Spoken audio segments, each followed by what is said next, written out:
Hello, welcome to the Nerd Council and Insights on Nevermind. How may I do though? My name is Timmy. I'm Ryan. And today we've got I'm an Imbran. OG member back, Imbran. What is good, Imbran? What is good? Everything's good, man. Glad to be back on the show. It's been a while, innit? What was the last time we recorded the Star Wars episode, right? Well, No, I think Endgame, it was, Endgame. yes. No, End Endgame. of... Endgame. No, Endgame. Endgame. It was Endgame. Yeah, it was Endgame. It was Endgame. That's last time we called it Yeah. Endgame. And the reason we got It's Imbran a back minute. because this is our 50th episode, so we had to bring, it's an anniversary episode, so to speak. So we had to bring back the OG for this one, innit? Bro, we've done 50 of these things, man. 50 episodes, bro. Yeah, it's quite mad when you think about it. It's a big number. It's a big 50 number. years, yeah. You've come a long way, A bro. long way. In all different formats, from obviously recording remote in different places to obviously in the studio to a live show to back to record remote with COVID and whatnot on Zoom. But yeah, we've come a long way. We've grown a lot. The community has grown with us as well. It's grown to a crazy amount. Like, we're so happy that we're able to do this, and it's we're proud of it. We're happy and appreciate everyone supporting us in our journey. For sure. All right, let's get into the news because there's a lot to cover this week. All right, so Akira 4K was released in cinemas last Friday. I think it was last Friday. Yeah, last Friday. That's right. I've never seen Akira. You never seen Akira? I've never seen it until I saw it in the cinema. I've seen about three quarters of it. I don't know why I just fell asleep after. Bro, it's not bad. That movie is long. I was falling asleep in the cinema as well. Like, I think it's just as long as Endgame, but it's a complete mindfuck. Like, yeah. I still don't get what the overall story was. I don't understand half of what happened, but I want to watch it again just because I feel like there's stuff to discover in the film. Like, there seems to be like a lot of hidden messages and meanings within it, especially what people say in terms of the commentary, like post-film. But for my first time watching it, it was weird. Like, especially because it was like 10 o'clock in the morning as well. Yeah, it was so early. I was tired out of my head, man. Nah, that one thing it did give me a curveball. I thought what's the guy the all red jacket of the motorbike? I can't remember his name. I basically but I can't remember his name. But I thought he would get powers as well. I thought same. That's what I thought would happen. Not just his friend. So I thought he's gonna get powers as well, and they're gonna go back and forth and fight with their powers. But yeah, it was very weird. Obviously, yeah. So especially that last, I think the last like half an hour when he started like getting all like he blows up again, swelling people out. I was like, where did that even come from? Like, what's his power? What are you actually doing in this film? Like, it's basically like this psychic power, unless you like take those medicine that take you to those old little gremlin things, you basically blow up into like a nuclear thing, and that's how Tokyo blew up, and basically Akira happens again, isn't it? It's basically like what do you say, Dragon Day? It's like something kind of like Ragnarok. It happens over and over, isn't it? Right. Yeah. I mean, it's interesting because a lot of people will say like Akira was like the foundation for a lot of other anime shows or movies and stuff. But I'm not disputing it, but I'm yet to see where the influence is in other anime. But that might just mean I have to watch it again. But it's an interesting movie. It's an interesting movie to say the least. I think people should definitely watch it if you haven't had a chance to see it. Yeah, I think I'll give it a go.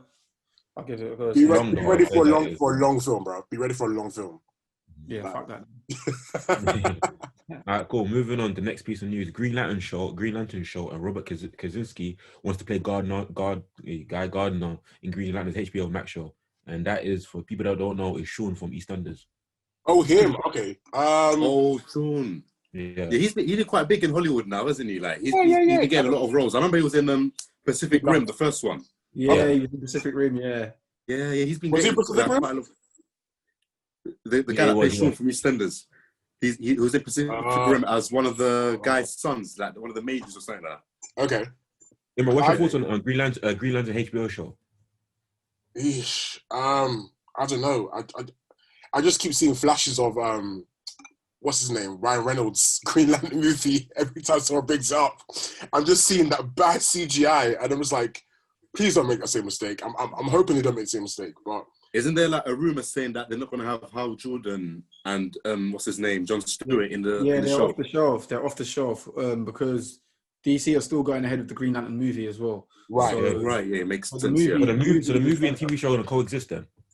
I don't know if they'll coexist. They might coexist, but I think the main characters for the movie will be centered around Hal Jordan and Jon Stewart, and then that allows them to use all the other Earth Lanterns, so Guy Gardner, Kyle Rayner, Simon Baz and Jessica Stewart, whoever they want really for the TV series. So it's a way for us to be able to enjoy all the lanterns without getting them all in the same thing, which is unrealistic. So it's quite though, as well, it makes sense for them not to put like the lanterns in the it makes sense for them to separate them, because you know how you have like Batman, right? Yeah. Now they got Robert Pattinson's Batman. They already have an established character, so they can take that risk of having two at the same time, with Ben Affleck coming on the Flash and so on and so. But with Green Lantern, because of like the previous the version of it, it's had like a lot of bad, feedback from it. So because of that, they have to like be very careful with putting these characters out. So they got to put these big major ones at the back for now, and have these, smaller characters at the forefront for the TV show that is. What are you guys' thoughts and feelings on it being having a TV show coming out instead of it being a movie? Are you guys okay with that? Well, I mean, we've got a movie coming anyway. So if as long as the TV show links to the movie and there's a clear relationship between the two, I'm fine. As long as they don't do the bullshit like Marvel did with like the Netflix stuff, where it's like a passing reference. Disconnected. Yeah. You know what though? I think now the future of like with these Marvel films and stuff, I think because of obviously we've got COVID and like cinemas aren't really popping right now. You know what I mean? So I think, especially with these comic book movies, I think the format of having them as a TV show is bringing them more closer to how we would read them back in the day with our comic books and stuff. Right. We get that sequelized format that we got part 1, part 2, part 3. It's serialized, if you know what I mean. So that makes sense for them to do that right now. I hear that. Yeah, I agree. Plus, it doesn't bother me if it's a TV show anyway. Personally, like more things I would look at. Say, for example, we got a Green Lantern show that was announced, and then we saw that it was being done by CW. Then I would have like say major straight away. But then when it's announced it's a HBO TV series, I'm more interested because of HBO's track record. It's a lot better. They've got more money. They have higher budgets. I've got more faith for them to pull stuff off. And plus, they're not a teen drama network, innit? So that they won't cater to their market base. Yeah. And plus, also HBO, they put a lot of money into all their products anyway, so we're going to see a high quality. I've got a lot more faith from the production side of it. Yeah, exactly. Yeah, cool. Next part of news. The Boys season finale, and let's go. Everyone up to date with The Boys? Yes. Yeah, man. Unfortunately, I'm happy. Don't do this, man. Don't do this. How are you not up to date? Come on, bro. I've been so busy, man. I've watched some episodes, but I'm not up to date yet. Where are you? I need to start again, fam. What? Yeah, man. It's been so long. Because I remember watching it when it first came out, and then after I just left it. I got so busy, so I'm have to put the volume down for now, innit? Until you man are done. Alright, cool. Let's just quickly, Alright, cool. See that team wants to discuss the Stormfront scene. Alright, cool. So basically, what I remember is so I saw a tweet saying like I put it in the notes. So the Boys showrunner said that the girls get it done scene or team up in the finale was to make fun of the A-Force moment in game. Yeah. In Avengers, yeah. I remember I quoted and said like, well, the girls get it done scene was definitely a lot better than the Endgame one. And I get why they made fun of it, because it was not to look back on Endgame in that moment, but it was a bad scene. It was a bad scene that could have been done really well. But having said that, the finale of The Boys was nuts, like absolutely nuts. Half the shit that happened I didn't expect to happen. But yeah, I was stunned. I was shocked. I didn't see it going the way it went, especially in like the final third. When all of the twists started happening, I didn't see it going that way. At all. Like, I expected Homelander to go on like a mad psychotic like rampage and just kill everyone, man. And that didn't happen. It might happen in season 3. But the fact I think it's definitely going to happen in season 3. I hope so. I hope so. I think as well, with what happens at the end, like the wider implications it has for season 3. Yeah. Like with Homelander, we've kind of always seen him as, obviously he was reckless anyway. He done whatever he wanted, but he still always had that, what the outside world, what like his fans think of him, that always kind of held him back. Or Vault were able to sort of just about keep him in check. Going into season 3, I don't think there's literally anything that's going to sort of hold him back or stop him from doing what he wants to do. He's going to go mad. He's going to go absolutely mad. I have one issue though with the finale, is that I do wish that Stormfront like had more public retribution. Obviously, like her secret about her being a Nazi was made public, which is fine. But sorry, go on. I feel like it just needs to be more public. Like in terms of like her getting beat down and stuff. I feel like her getting like killed off screen or out of the public's eye was a bit of a waste. Yeah, I get that massively actually. But Yeah, I did when do the public, obviously, sorry, going for the boys, when do the public do they see these type of things happening anyway? Like, you know, I mean, like they don't. superheroes or you do see a lot of things with like the public like protesting against stuff and whatnot. Yeah, but I'm on about like Supes fighting Supes in the public. When did the public actually see that? They don't. Yeah, true. They don't, yeah. But I just feel like because of Stormfront's character and because she's always been very much in the public eye and that's how they've written her in, to then have her kind of killed off in secret is a bit, I don't know. It felt a bit like a wasted opportunity. But at the same time, the social media, like the social media thing where like obviously because I always thought there was tension brewing between her and Homelander. And she was a lot better. She was a lot better with the social media aspect. Yeah. Like with all these memes that she was generating, she had these people working for her or whatever. So I thought it was quite funny. She got a taste of her own medicine because she went viral as well. Yeah. When you saw exactly. Like obviously when seeing Homelander's son going crazy because seeing his mum being attacked and you basically just scorched her basically to death and she started speaking in German like a program got messed up. That scene, yeah? Was that just me or was anyone getting big Anakin vibes? I was getting big Anakin vibes. Very much so. Like, I was like, surely they've done that on purpose, especially because, you know, a lot of the things that the boys put in the show are done intentionally, like based off like existing like materials already out there, like Star Wars or... Especially because now they come out and said, obviously, the girl scene was taking place of Avengers scene, so that could definitely be something to call back to that as well. What did you think? What did you think of that moment? What did you think of the whole like girls get down moment? Like when you watched it, did you think of the end game scene, or was it like until later? No, I didn't think of it. But at first I thought, okay, they're fighting good. Then when it just started, they just basically like thinking like it became untrained. Like okay, they're not fighting properly. And now it's getting silly because they just basically after point, you just get like they're stamping out. If I can see someone, when I see someone get stamped out, I can go on the road and see that happen, bro. She was getting rushed. It wasn't like a proper fight. Like, but I didn't. I did think they done it on purpose. I didn't think of their endgame girl scene straight away, but I did think they done it on purpose because. Yeah, like you said, it wasn't natural. It's not like our superheroes fight. So I was like, I thought they had just done it for like comedic value, just to sort of degrade Stormfront, innit? Just to make her look even more stupid, innit? I thought they were just trying to embarrass her. Okay, that's fair. All right, I'm talking about. We're done. So we can come back. Imbran, you good? Okay. Can it unmute? Unmute, man. Unmute. Go on mute. He's putting the thumbs up. There we go. There we go. All right. Moving on. Okay. Doctor Strange confirmed in Spider-Man 3. There's been a lot of news around Spider-Man 3 right now. That just strengthens the rumor, doesn't it? Like, especially where we know sort of that Doctor Strange is going to delve into like the multiverse and all these rumors that are going around with Spider-Man and the multiverse, and Spider-Man's still up in the air, kind of to an extent with like Sony and Disney. I mean, we might as well address all the Spider-Man news like now. So obviously we've got so we said Doctor Strange is going to be in Spider-Man 3. Tobey Maguire and Andrew Garfield. And also, wait, those are rumors. Those are rumors, though. They're rumors. Okay. And Sony apparently debunked them as well. Yeah, they did. They said they said we never said that. Also, that wasn't us. Also, Jamie Foxx is coming back as Electro in the movie as well. Yeah. What do you guys think of that though? Because like obviously we know Jamie Foxx has played the same character in another installment. Exactly, in another installment of Spider-Man. So that must mean it's Electro from another universe. So it must be, yeah. And apparently he's not going to look like that Blue Smurf from the original. No. Do you know what? Yeah, they have to keep him as the Blue Smurf. They have to. If they do what I think they're doing, they have to keep him as the Blue Smurf, and then they have to play it up. So when he arrives, they have to talk about like how stupid he looks, and like make it a thing that he looks so stupid as Electro.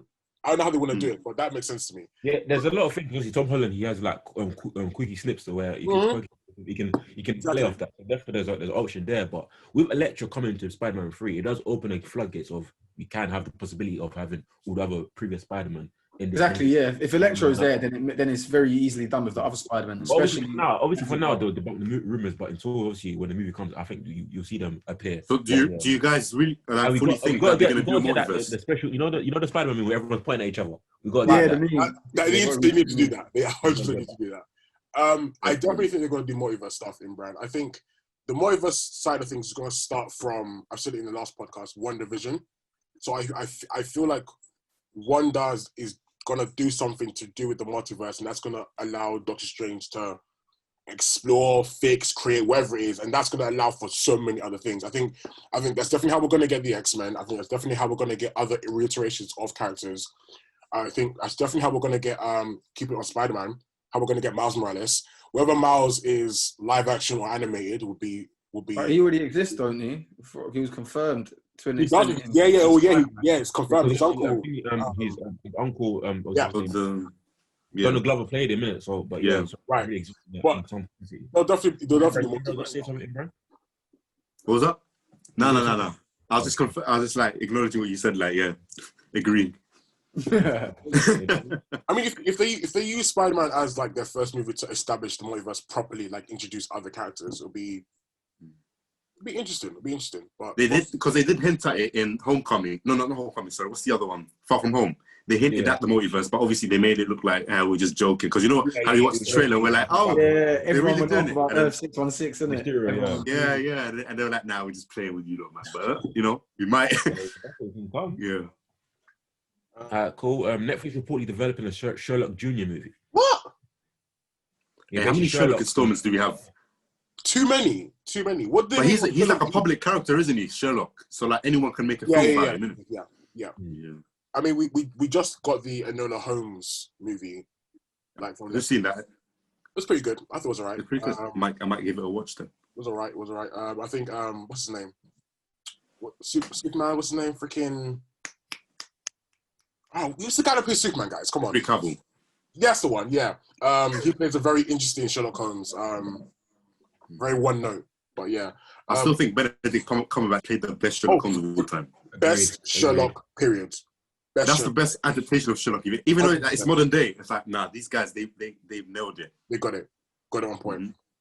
Like, what is a Sherlock Jr.? What is that going to be? But just him, you know, when he first starts, you know. Yeah, it's that typical storyline before he became Sherlock. Oh, okay. You know what Netflix do. So basically, it's going to be him getting into a lot of trouble, getting told off for being a smart mouth. He's going to fall into some trouble, fix something or solve some crime, and it's going to be like, oh my god, you should be a detective, and you're like, okay, yeah, I'll do that. Cut to black. Anyway, moving on. The Falcon and the Winter Soldier set photo reveals a surprise team up between heroes and villains. What? Oh. Yeah, obviously from the set photos, they showed Falcon and his Winter Soldier working with Baron Zemo and Batroc. Oh, okay. Yeah. Yeah, I didn't see that. It's not something I'd expect. Yeah. I'm glad that they brought Batroc the Leaper back though. Because not many people know about it. Not many people know that he was actually in Winter Soldier. Not many people knew that was him at the start. Batroc, innit? Yeah. That was a very good costume, though. I really like the costume they made for him. Yeah. That's one of my favorite parts about that movie. Yeah, exactly. They got all the costumes correct as well and perfect. Even Captain America's, I think that's his best costume. Yeah, the Winter Soldier one. Yeah, I like that suit still. What's your guys' thoughts? Obviously, heroes and villains possibly work together. It's all about who they're facing, though. Is there a bigger bad that they're facing? There must be. Who do you think? Like, obviously, we got Baron Zemo as a bad guy, but then seeing that apparently he's teaming up with them, there must be someone that is much bigger than him. Maybe AIM or Hydra, innit? Yeah, I'd say it's probably AIM or Hydra. If it's Hydra, I'll be kind of pissed still because come on, we're done with them guys, man. What you think Hydra's? We think Marvel or the MCU using Hydra's played out now? Yeah, man. Obviously, I don't think you know Hydra by any stretch, and that's not connected. Agents of Shield isn't connected, but then we've seen it, like Hydra. No, Agents of Shield is connected. It is. But I think this is maybe it is. Now, come on, when you've got Nick Fury appearing in Agents of Shield, of course, it's connected. Bro, did you see that scene in the finale, bro? I haven't seen it yet. All right, then. You take a look at okay. Take a look at that season finale, and you get your answer right there. Okay, fine, fair enough. Okay. Probably multiverse, but yeah. That sounds crazy. It's just multiverse, right? Just multiverse. Actually, the most random. What if they do some bullshit and it's like the Netflix shows were in another universe? Oh, listen, I know they're doing it already. That would piss me. They've done that already, bro. I'm telling It's you. too easy. It's way too easy to do that. It's Of such an course, easy it's retcon. So easy to do that. Any issues? Multiverse. That's all you Because need to imagine how is it, yeah? As soon as Jessica Jones season 2 starts, they're not even acknowledging the events of Age of Ultron and all of that. Come on, man. Exactly. Like you guys are really taking a piss. And then when you bring up the Hulk and you call him what's it called, the big green guy, Green guy. or the guy with the hammer, or the angry guy, or something like that, or the Patriot, or whatever. Or the flag waver. the Patriot, the flag waver. Come on, What is man. it? What is it they called the Battle of New York? Is it the incident? The incidents. The incident. Like, The incident. they're doing like some sort of BET cuss word thing. You know when they censor the cuss words on BET shows, bro? Yeah. That's how they're moving, bro. Alright, cool. You watch Lovecraft Country, but they in one of the episodes they visit the Tulsa Race Massacre. Have you seen that episode? I've never even seen it. Yeah. I haven't watched the show, but I did hear about that. Yeah, I'm interested in watching that show still because. So what's the premise behind it? What's it about? Like, I'm not too sure, bro. Every episode, I hear different things, you know. So Lovecraft Country, to explain it, is about race. It's essentially about race with elements of magic and fantasy blended into it. So obviously they talk about the Tulsa Race Massacre. They talk about the destruction of Black Wall Street, like they like to call it. I can't remember the exact name for the massacre itself, but they cover incidents about race and being black in America, and then these add elements of magic and fantasy wound into the story. It's a good show. It's a very good show. I'm definitely gonna give it a watch. Oh, you know what that reminds me of? Has anyone seen that trailer for that TV show's coming up? I don't know what it's on Hulu. It's called Bad Hair. Yes, I've seen the trailer for that. I want to watch it. I need to know. It looks interesting, doesn't it? Yeah, like it actually looks interesting. It's called Bad Hair. I just see weave. It's cool, but like imagine it's a girl. She puts a wig on, innit? And it's like the wig goes so side. Something like that. It's something like that. I don't know what it is. But I need to watch it. It looks interesting. I can't lie. There's been a lot of black horror shows and movies coming out as of late, and I'm really excited. Yeah. Like some have been great so far, some have not been so great, but we need it's more. hit or miss, innit? Yeah. Do you think what's his name? Peel has set the way for that? I think he definitely did. I mean, black people and horror is not like a new thing. We were in more horror movies and making horror movies from way back. But the oldest horror movie I remember is that Leprechaun one, bro. It's Leprechaun in the Hood. Like there's Tales from the Hood, there's Blackula. Like we've been in horror for time. But what Peel did with us was almost like people call it like the renaissance of black horror. You start Get Out first because you got Get Out came before. Oh, sorry, Get Out. Sorry, yeah, Get Out. So like the black renaissance of horror and allowing black people to be more than just the people that get killed first in horror films. Do you guys think that you see that back in the day how black people wasn't doing much horror? Do you think that it's because horror had ties to that sort of like gothic urban kind of like theme? Yeah, I think it's also. No, I would say this is in terms of obviously a lot of people. I've been told they grew up, they weren't allowed to go to trick or treat Halloween and stuff like that. In terms of watch certain shows because it was witchcraft, wizardry. So and obviously a lot of horror stuff is closely linked to that. So maybe that's why people thought I don't want to mess with obviously bad spirits. I don't want to do acting towards that. So I think that black people are just superstitious in general, innit? So like you're gonna get a lot of that. But even like horror films like Candyman, we've got like a black lead, and that spans over like 3 movies. So I think it's more. I actually thought that Candyman stuff was real, back in the day. Oh yeah, so that. I would not even dare, bro. Yeah. Well, I think it's more to do with like Hollywood and Hollywood controlling the narrative, because obviously if you look at the history of black people in horror, it's always that the black person gets killed first. That is the trope. Black person gets killed first. The couple and the white girl survives. The white girl survives. The couple that goes off to have sex gets killed. The geeky sidekick that helps the final girl gets killed. Like there's so many horror tropes that get carried on. I think what Peel did with Get Out was break that and be like, all right, we are more than just for the horror villain. We can, Have you seen the trailer for that other one? It's called His House, I think it's called. The one where the immigrant it's set in the UK. Or the council house. Yeah. Like it's a family, the refugees, and they get you know how refugees get put in asylums or something like that. Yes, and the house is fucking haunted. Yeah, and it's haunted, and he I need to see that as well. That's another one. That looks very interesting. Yeah, I'm here for the black horror, man. I'm here for it. Cool. Is Shang- Tom Hardy Venom going to join the MCU? Obviously, as with now, we've seen who Jimmy Fox has come back as Electro. I hope not. Why not? Was it Venom and MCU? Yeah, it would. Do you think Venom will join the MCU? I think that's nailed on 100%. Because do you know what it is? Since the success of Venom at the box office, yeah, I think Sony obviously seen the amount of money it made. Yeah, which is crazy, but the amount of success they had, and Sony still have like this hold over Spider-Man as the character. Mm-hmm. And like I said, even with the multiverse stuff, it looks like Sony. I think Sony are heavily pushing it. I'm not going to lie to you. I think Tom Hardy really enjoys playing Venom. Oh yeah, he looks like he loves that role.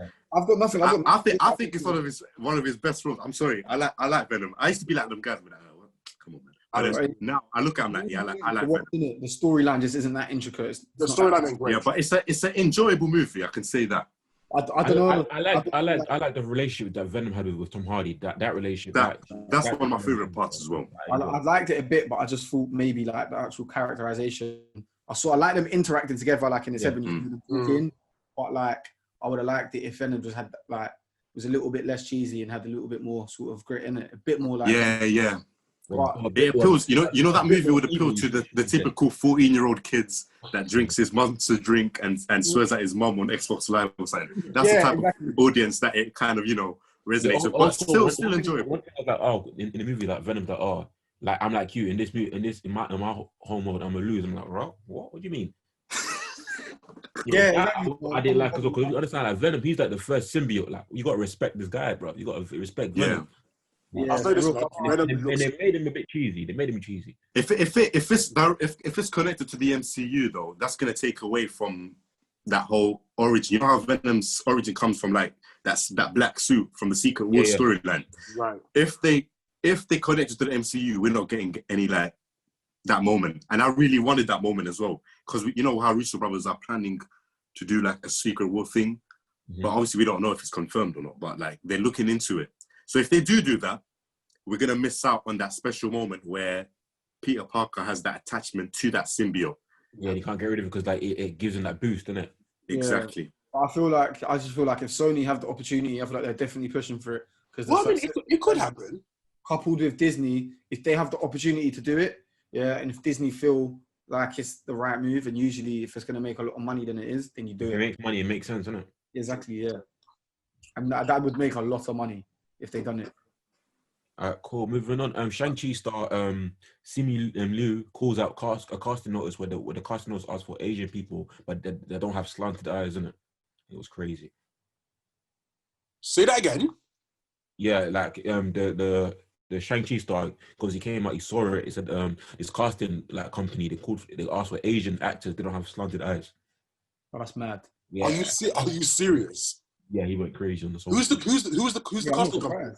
I forgot the name. I should have put it in, but yeah, it was nuts. Wait, are they American based? Yeah, American based. That's crazy. That is so tone deaf. Like I don't understand. Yeah, exactly. How can you be more like out of touch or whatever you want to call it? I don't get how tone based some of these companies are. You know, that just speaks to Hollywood, bro. Because like everything to them is all about being like white passing.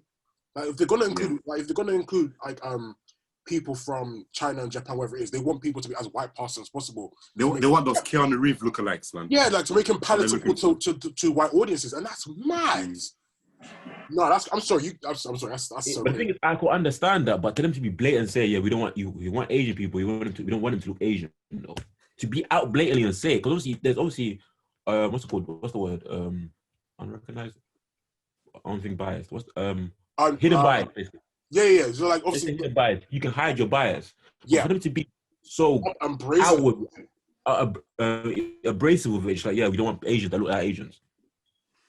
It's like be Asian, but don't be too Asian. Don't be too Asian. Nah, that's mad. That is raw. And in 2010, we're still dealing with these things as well. I say unconscious bias. That's the word I'm looking for. That's crazy. Listen, at this point, the whole film just gets shut down. I'm sorry. That's fucking stupid.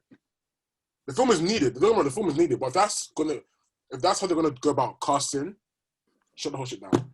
Shut it down. Ryan, you do this one, Ryan. Go on. Where is it? Read it out to me. Alan Moore calls out the Killing Joke.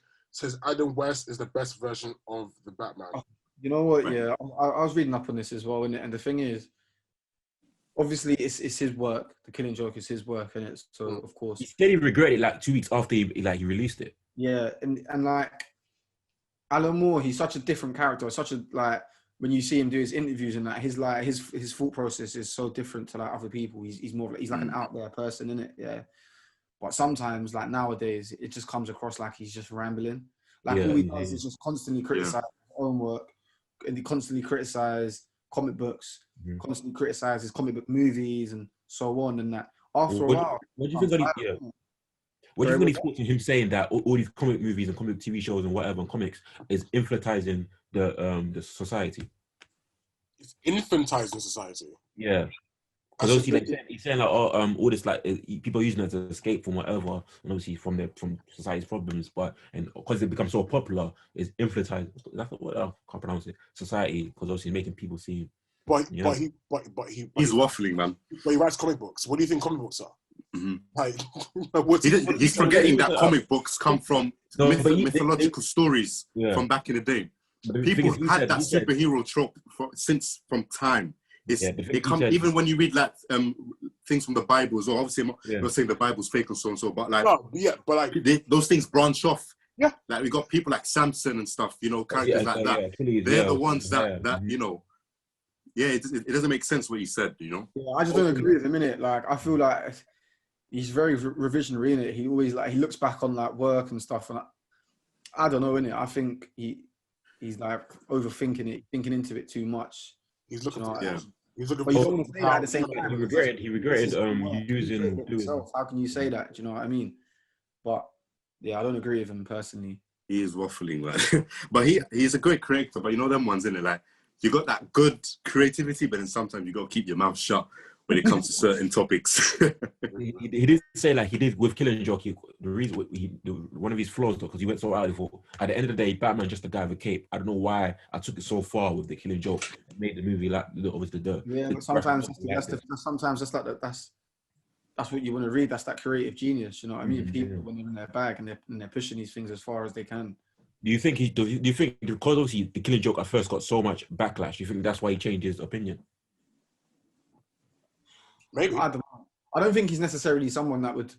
But then again, he did say he regretted it like very soon after he read it. So there's that. Yeah, I don't know, to be honest. Because also it changed. The thing with the Killing Joke, it changed two things. It changed the Batman and Batgirl dynamic because at first it was meant to be a father-daughter type relationship, and then it changed to a sexual one.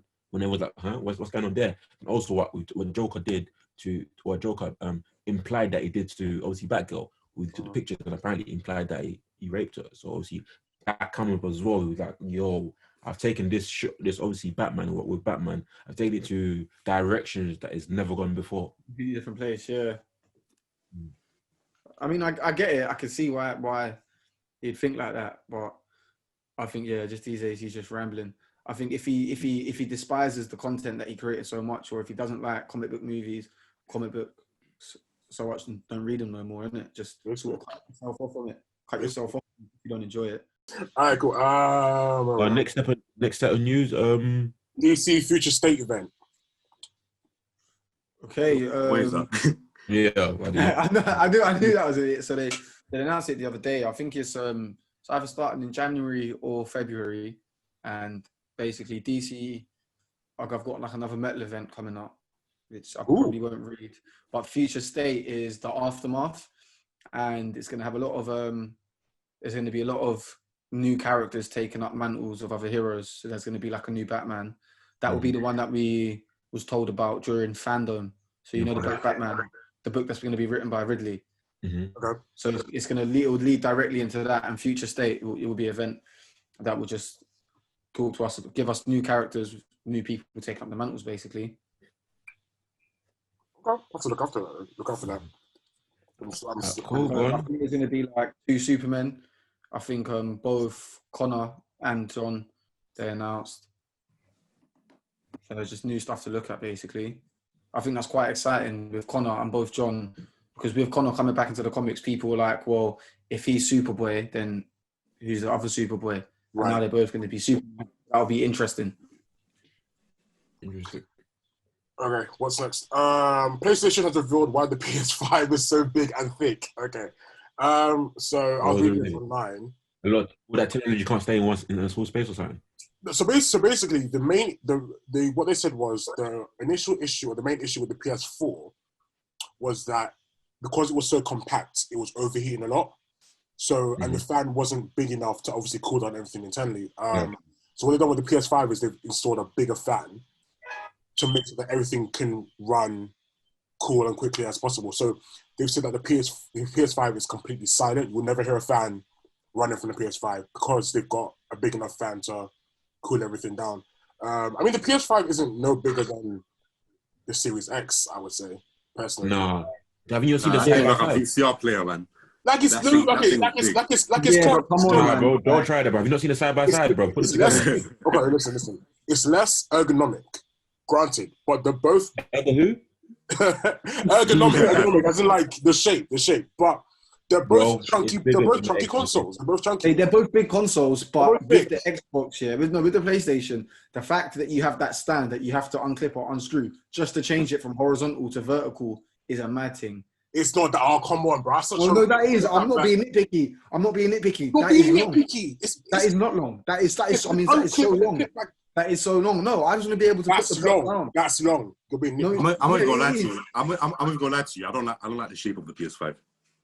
It's me. That's how they're gonna like the shape. You all know this. We know the shape, bro. It looks too. Especially in white. It looks so good. Okay. If it was black, I might change my mind. But like, it just looks too. What's the word? It gives me that flipping. What's that movie with the Fifth Element vibes, bro?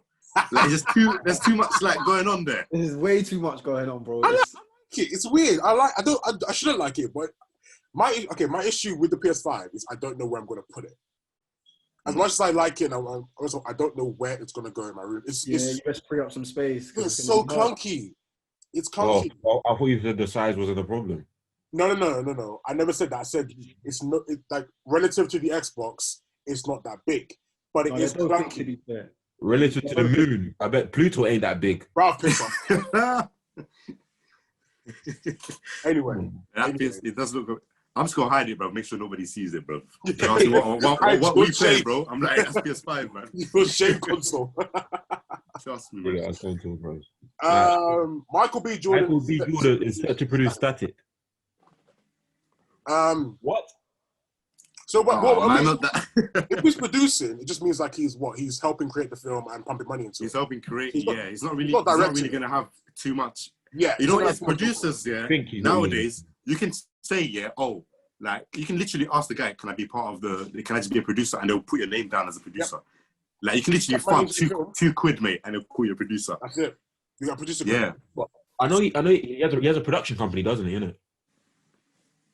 I think so. It does. Yeah, Michael B. Jordan has a production company. So obviously with the Static thing, was it going to be a movie? Is it going to be connected to anything bigger than Static itself? If he's a producer, and obviously depending on how much of the producing he's doing, he might get top tier producer credit.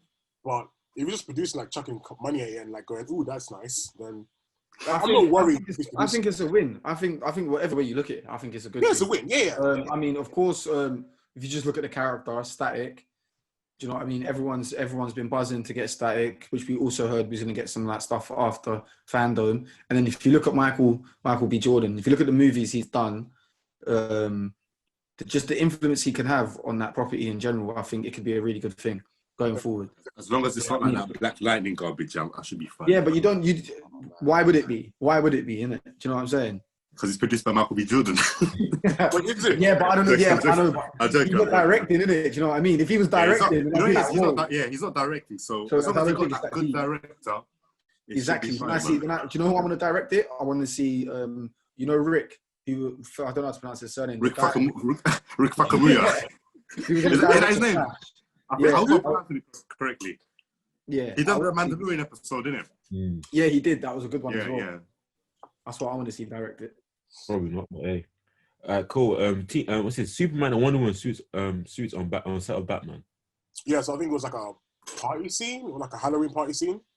And we got like people in like costumes in it. So not like the actual people, but I think the main thing is to take away is that people are saying that, okay, that means then that Superman and Wonder Woman are established within already.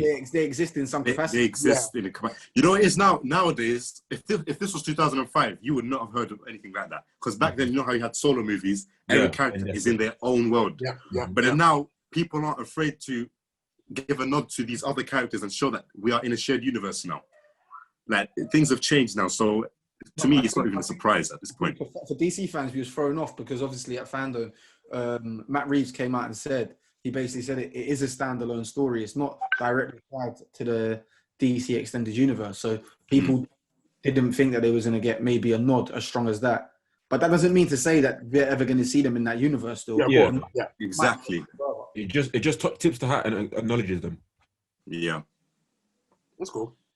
Lastly, Teen Wolf star Tyler Persley wants to play Batman Beyond. No.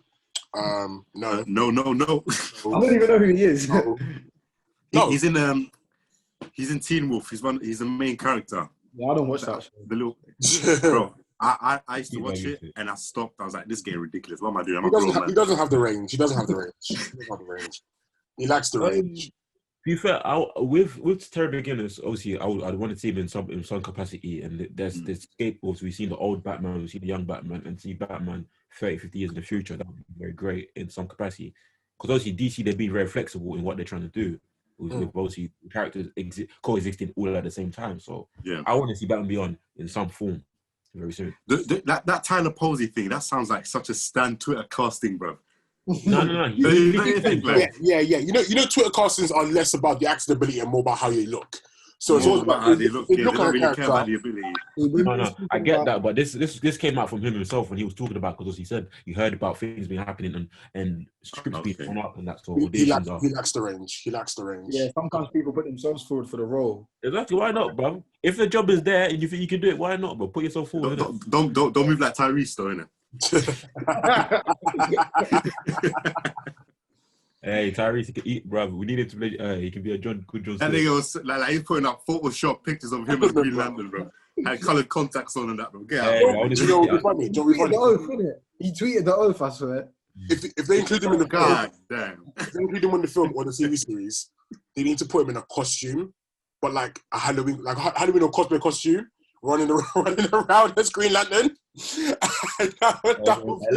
respect Tyrese, bro. Let's respect him, bro. I like Tyrese, so he's a I like legend. Tyrese. I really like him, bro. But that was funny, though. I'm not going to lie. It was hilarious, yeah. Like, what about, you know, the Django trailers, the audition that he did? Oh my God. That rehearsal thing, that audition. Oh my God. He's one of the funniest people alive. This episode of the Lovecraft Country podcast is brought to you by Elgato and the new Wave 1 microphone. Now, I know you're probably thinking this is some generic podcast ad, but mate, you cannot deny the sound quality. The new Wave 1 has allowed us to deliver an incredible audio experience for you guys, while still allowing us to deliver the same great content you all love and enjoy. So go check out the new Wave 1 and see how it can improve your audio content. Now, back to our episode. The main topic time now is obviously we're going to be talking about the nerd community in hindsight. Obviously, our 50 episodes, we're going backwards and seeing how things has grown and where we think things are going to be 50 episodes down in the future. So when we start, like for example, we started the Nerd Council. Our first ever episode was in March of 2017. Some people thought 2018. No. Listen. I don't know why I had 2018 stuck on my head, but it's been a long 3 years. No, it's nearly 4. Nearly 4 acts. 4 years. Cool. So it's been 3 years have passed now. I'll start with the first question. The no-go where it was and at the start of the podcast and where it is now. What's the biggest differences that you guys see? Okay. I think for me it's been the public reaction to all things nerdy has changed definitely in the last 3 years. It used to be like, obviously, like when we started, it was very much a case of like when we wanted to have discussions about whether it's comic books or games or anime and stuff like that. It was very close, not select group, but like very close, small group of people that we could talk to about it. Hence why we started the podcast, to allow people to find that, you know, community and such. But it's been interesting, like over the last 3 years, to see how people have come together to discuss things that they generally wouldn't want to discuss publicly. I don't know if that's it's just me that's noticed that, but it's like the main thing I think the takeaway is that a lot of people have come to the realization that they can discuss and have fun and talk about the things that they do like, whether it's comic books or anime or gaming, with other people, and not feel like a weirdo. You know what I mean? Like, yeah, like it's almost become cool to be nerdy. Yeah. Ryan, got anything to say on that? Yeah, to be honest, like if you like where we was when we started the podcast, if like the way we spoke about it, the way no one would sort of ask me questions. The only time I would speak about nerdy things would be sort of when I was on Twitter, or if I was on whatever social media I was on. That'd be the only time I would discuss it, and I would go on there to speak about it, because generally I didn't have that many other people to talk about it to. Yeah. And now, just sort of my friends who weren't really interested in it then, they'll ask me all types of questions about this movie or this TV show or about this hero, and it will be people that don't necessarily follow it as much as I do, but they're a lot more open to it now, generally speaking. So I see that's been a big shift. So it's definitely more popular now. Definitely, from what I've seen, obviously, there's so many different movies coming out from obviously the Marvel side to the DC side, and things are going. Obviously, a lot of the movies, in one way or the other, being a success, either through culturally, impacted critically, or even bringing money in. Also, what we've seen as well. Now, from 3 years now, we've had our first, obviously, female-led superhero movie. Our first, obviously, proper black, obviously, we could say Blade, but okay, let's just say in modern day era, a black superhero movie in these past 3 years. And it's grown to like $1 billion. Obviously, I'm not just about money, but Black Panther has shown that black movies can do billions of dollars worldwide. It does well in China, whatever it needs to be. And also black movie sells and travels well across the globe. That's what it's shown me, and it's shown the people around. It's shown the community. The community has grown so powerful to in terms where everyone has some sort of, like, for example, when Avengers Infinity War came out, everyone has some sort of stake in these movies now, compared to where movies back in the day, it would only be a select group of people. Yeah. So the public reaction when, and all the memes that came after, and all the things, like, for example, Thanos he's now part of pop culture, where people talk about things like, say you see a hench person, or that person looks like Thanos now, and it's become such a normal thing in public, in the way people speak to each other, or like, and the way we spoke about, was Thanos right, was Thanos wrong, and things of that nature as well. That's true. Imbran, thoughts? Yeah, man, I agree with everything you lot said now. Nowadays, we got a lot more of that, especially with what Ludo said, meme culture. Mm-hmm. Like, that whole superhero thing now is, obviously, back in the day, the only thing that would be quite common amongst like the general population would probably be Spider-Man, not only because he sells the most toys and is the most popular, but like, he's just one of those characters that are very unique, you know. So regardless, it'll be Spider-Man, Batman, and Superman. They'll be the ones that have that rank. But now we got characters like, you know, obviously he's a villain, but Thanos, as Ludo said, and Captain America, B-list characters who obviously at that time they were B-list, but now they're A-list. Mm-hmm. So now we've got a lot of that going on. They're on a place now amongst the ones who we considered A-list back then. Definitely, yeah. And even when you look at it now, obviously from when we started, that's when we started. Spider-Man had the original Spider-Man trilogy had 3 movies. You'd never thought like a Captain America would get 3 movies. Obviously, Iron Man, things like characters like these, they're getting multiple movies, and they're getting fleshed out throughout a whole dynasty and arcs in these movies. That's what we're seeing now as well. I feel like I've noticed now, especially amongst young people, like little kids, the shift in interest has gone from, obviously now, back in the day, it was either like when we were kids, we want to be like Superman or Batman. Yeah, Superman, Batman. But then now I remember I have a neighbor. I asked him who's his favorite character, like superhero. Mm-hmm. Like, this guy's Asian, little Asian boy, and he's like, oh, my favorite is Black Panther.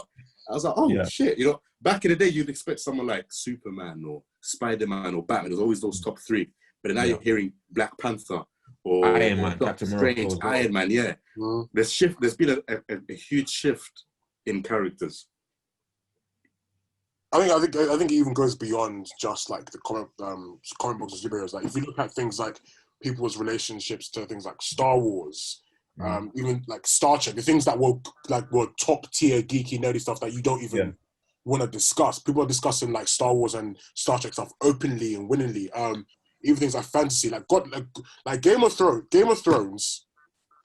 should not have, in retrospect, shouldn't have been as popular as it was because of the fantasy, like medieval aspects to it, whatever you want to call it. But because of that cultural shift in what is considered cool and whatnot, and meme culture and everything else, it became a global success. By that last Game of Thrones became one of the highest, I'll say, the most popular shows of all time. Absolutely. And shows usually that have the mythology factors usually are niche shows only. And from obviously the meme culture and people talk about memes, and mostly people be more open and watching these shows and be more open to experiencing new things, should I say, innit? I'll say one thing, nerd culture. Meme culture has really played a huge part in the like rise of these TV shows, and even like comic books and all that, and stories in general. Meme culture has really played a huge part. I think with it like sort of with these shows becoming more popular, with sort of Disney paving the way in a sense, I feel like the way we consume stories, there's a lot more different ways we consume stories now. So say like before, what Imbran touched on earlier, most movies would be standalone. Now everyone does a shared universe, and that I don't think that would have been possible if the hype wasn't there or the popularity wasn't there, with people wanting to see all these different movies, people wanting to see these different characters. That also allowed for it to actually happen, and now that's what everyone wants to do. And now there's because like these Suits have seen the amount of popularity that these characters have, they've now seen that there's a huge demand for these things, and now as an audience, all of us, we consume these products more quickly and more, we consume in high bulks compared to before. Yeah, of course, because we're there. Before, it would take like years for another Harry Potter movie to come out, or a Terminator film, anything like that was like considered nerdy. It would take years for these things to come out. But then now you can get a sequel done in like a year or two now.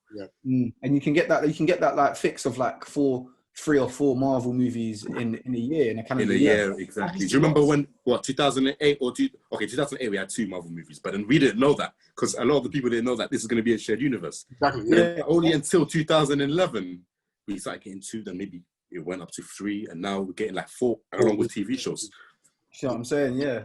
It allowed for that to happen. We was not getting content on the scale like that before, and now with the popularity, the demand, is we just 3 or 4 times a year. I also would say this now as well, with obviously because the popular demand, also if the nerd community has grown so much, where I would say everyone's in some form of fashion is part of the nerd community, where they're pushing these big companies to release things earlier. Like, for example, if it wasn't for it going viral so many times on Twitter, Young Justice would never came back. Yeah, that's crazy. Never came back, and that whole thing of bringing Young Justice back. Show the shoots, okay, the demand is there, the popularity is there, it's still relevant, and also with the community has grown so much that usually you would get these things like once every decade, but now you're getting things like literally once every 18 months. You get new products, you get new movies, new TV shows, literally every 18 months to get something new. Like the Suits, you can tell that everyone that the Suits are watching, they're always listening in, they're looking at the Snyder Cut thing. Imagine protesting for a director's cut for a movie back in 2002. They'll be like, shut up, man, what are you talking about, bro? But now, like, you can ask for that. It's not even that, if you actually get it, it's mad. Exactly, because like normally back in the day, all that kind of talk we stuck to like forums and stuff, and like message boards, and that's what people would keep it at. But like now that you can have those discussions publicly and make it have an impact, I think just to go back to what Ludo said, like I think everyone in some kind of way is invested or a part of the nerd community in some kind of way, manner, shape, or form. You don't have to necessarily call yourself a nerd, that's fine, but from the TV shows you watch, the games you play, the anime shows you like, whatever it is, I think many people in some kind of way are a part of the community. And I think a lot of people wouldn't think of themselves as part of the community maybe like 3-4 years ago. But because of, I guess, again, meme culture and the internet and being able to find people and like-minded people and be able to have open conversations about the things you like, it's been a massive shift and change to, again, like I said, like what was initially seen as uncool being very cool and being able to have the discussions. I think it's been interesting. One thing I wanted to add as well, nowadays we've kind of detached that whole nerdy or like, so say for example, we got movies now based off a comic book property where we find like nowadays the general audience can detach that whole comic book from the actual property itself. So obviously now you get like your auntie or something watching the TV show about Captain America. She probably think it's a spy movie or something. Yeah, but then now, she wouldn't really think, oh, a comic book, something that's got to do with nerds. She wouldn't think that. She would just look at it like, I can consume this like as if it's another, blockbuster movie or just anything really. I'd also say this, with social media, it's made the world more connected as well. Like, for example, I would see, like, for example, I can remember when Infinity War came out the next day, the whole world was talking about it, literally tweeting about the movie and make all the memes and all the, like, the theories and whatnot, literally the very next day. And because social media has made the world more connected, the world even smaller, if that makes sense. You're seeing people all over the world connect with your memes, your opinions, your things of that nature, and just seeing. And like most of my tweets, the ones that go crazy and viral are the tweets that are about Marvel, nerd stuff, and things of that nature. Like, it's funny you mentioned. I remember like Infinity War when the day or even a couple hours after Infinity War was seen by many people at midnight. For me, it was the people tweeting like memes about like the plot without actually exposing the plot was the funniest thing. Without context, the out context stuff. Out context, and I remember just being up all night just looking at the memes. Like, it's mad. Like, they really gave nothing away. Like the out context stuff gave nothing away. But it was just funny. After watching the film, you see like a meme, you're like, shit, that part right there. Like, someone tweeted a picture of like a dust pile, like some pile of dust. And I was just like, man. even I would say the snap is one of the most iconic movie moments. Oh, absolutely, 100%, 100%. It's on par with the whole "I'm your father" and all that stuff. It's on par with that. It's on par with "I'm your father," no doubt. Like the snap and what is brought and how fans are still relevant till now. Like, you think in 20 years time from now, or like 10, 15 years time from now, we'll look back on the snap and we'll hold it in the same regard to like Luke. Bro, I genuinely believe we do. Absolutely. I genuinely believe we do. Because we saw with the snap and what it represented, half of the universe dying and all those characters, just fading to dust. And how Thanos that. It was a genuine, like, I remember in the cinema, it was a genuine, everyone just went silent. And it was so time. That whole moment. Bro, I was like, when I first watched, because I watched it at midnight before we went to watch it together. Me and Tim watched it at midnight, innit? So I was like, ain't no way he's going to do this. There's no way. When he did, I was literally gobsmacked. I don't think cinema can do this when you leave me gobsmacked after a movie. I'm like, bro, what the hell's going to happen? What the hell just happened? What the hell just happened? We had to watch it the next day as well again with all of us in it. My journey from home to the cinema, I had my AirPods on, bro. Like, I was completely blank. I was not listening to anyone. Mm-hmm. Like, now I remember the midnight screening, and I remember leaving. The first person I called was Luda. Bro, I was running away to the house. Like, what did I just watch? Like, nah, mate. I think it's just amazing that we can have those kind of culture moments where we can go watch a film at midnight and it can just blow up the internet. And I think maybe Endgame as a movie is, if you want to sum up sort of how like the nerd community or how it's changed from when we started as to now, like you said, literally everyone watched Endgame. There's so many people. Like my younger sister, she has nothing to do with like comics, the characters, and she's seen none of the previous movies, but she went to see Endgame. Mm-hmm. Yeah, and there's so many people that you can ask who have just seen Endgame and no other movie, and I still tell them they're clowns, isn't it? But I remember. I even saw before Endgame came out, people doing like rewatches and people. To try and catch up to so they can all understand what's going on. The whole MCU from start to finish, so they can know what's going on. Like, there was a massive. I remember people tweeting, what order to watch the films in? Where can I watch the films? Who's got a list? Do I watch this film first or last? I don't remember what happened in that film. So like, it was a rush to catch up to the point where you could go to watch Endgame. And the thing is, in my head, when I was seeing tweets like that as well, and in my head, I'm like, you don't know the order, or you don't know what movies you need to watch, because obviously I'm so used to it because it's one of my hobbies. You forget that other people don't necessarily share the same interests. Exactly. Now, I do remember that as well. I remember on like, especially on Snapchat, people message me like, "Oh, you're into this kind of thing, right? Can you explain to me?" Because they'll say things like, "Oh, because I haven't watched it." This, I'll be like, "Oh, dumbass," but let me help you. Let me help you out on that. It feels good to know that you can like now that people can like come to you now and ask for this sort of thing. It feels good explaining. And they're genuinely interested and want to know what's going on. And they're genuinely interested. Exactly. That's the most important part. They're actually interested. You want to be part of the nerd community now. That's how I see it. Exactly. like I said, everyone's invested in some kind of way, whether it's through the Marvel movies or even the DC movies or like wherever it is. People, it's become such a cultural phenom that I think I even wrote a piece about this. Like almost like being a nerd has not lost its value, but it's being changed into something it wasn't maybe 3-5 years ago. Like you can't for some people you dare not attach the nerdy label to. Yeah, I was saying that being a nerd is part of pop culture now. Because it's almost like pariah anymore. You're not such pariah. Basically, it's almost like being nerdy or nerdy things has replaced pop culture. Yeah, in a sense, or assimilated pop culture. Or assimilated pop culture in a sense. Yeah, so like it's just become integrated. It's just normal now, isn't it? Like, okay, next question. What has been the big surprise from then till now in terms of like the nerd culture and the nerd world? What's been the big surprise for you guys?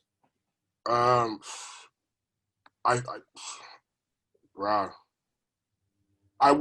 would say the impact of like the Marvel movies and stuff, but I think for me the biggest surprise I think for me has been the conversation around anime mainly. I think seeing so many people wanting to get into anime, especially when anime wasn't seen as something that was that you watched, or if you watched anime, you were into tentacle porn or things like that. Yeah, hentai, hentai, yeah. So seeing people like wanting to get into anime and understanding that anime as an art form you can enjoy as an adult, and that just because something's anime it doesn't make it childish.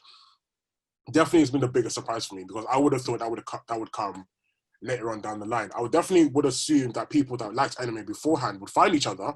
That's great and that's fine. That's expected. But it's people wanting to get into anime that I find the most surprising, personally. How about Imbran? I might think about this one still. Because I'd say maybe it sounds like a cliche answer, but the way the Marvel films have really come full stop. Like it's some, like when I think about it now, the Marvel films compared to Star Wars films, the Marvel films have taken over now. Like it's pushed Star Wars to the bottom. Taken over in what sense, Colin? I feel as though Marvel have become more popular now. Yeah. Like when you get these kids now and they grow up, you're gonna ask them what was the most popular, piece of like nerd media that you remember. They say Marvel. See, for us it was probably Star Wars or Harry Potter, but now Marvel has become that proper, number one, yeah. Number one, yeah. And you probably thought Star Wars that would never change. Yeah, I used to think it was either Star Wars or Harry Potter. I remember that. I would say Harry Potter. I know Star Wars has a global presence. I think for like the newer generation, millennials and stuff, I think to begin with it was very much Harry Potter. Harry Potter was taking over everything. Like I would say I think Harry Potter is the first ever movie that I remember watching in the cinema. The first ever Harry Potter movie. So I would say Harry Potter. Yeah. How about you, Ryan? Gone. The biggest surprise, like over the last couple of years if we sort of step away from like comic book movies and like franchises of movies, if we look at sort of like the gaming industry,